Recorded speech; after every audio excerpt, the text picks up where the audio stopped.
ông nơiសហរដ្ឋអាមេរិកនៅ state Rhode Island អ៊ំមកធ្វើថ្មីនេះគឺតាមរយៈអូនដែលនៅស្រុកខ្មែរគាត់បានប្រាប់ខ្ញុំថាគាត់ធ្លាប់មកធ្វើថ្មីនៅទីនេះអ៊ំបញ្ហាថ្មីហ្នឹងគឺមិញអ៊ំពីដើមធ្លាប់ដាក់ថ្មីពាក់ទាំងលើទាំងក្រោមខ្ញុំយល់ថាថ្មីហ្នឹងគឺជាគ្រឿងសំខាន់ដើម្បីយើង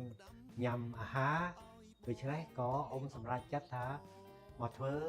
ថ្មីនៅស្រុកខ្មែរនេះទៅគឺនៅក្នុងមន្ទីរព្យាបាលបាឈូព្យាបាលហើយនឹងកែ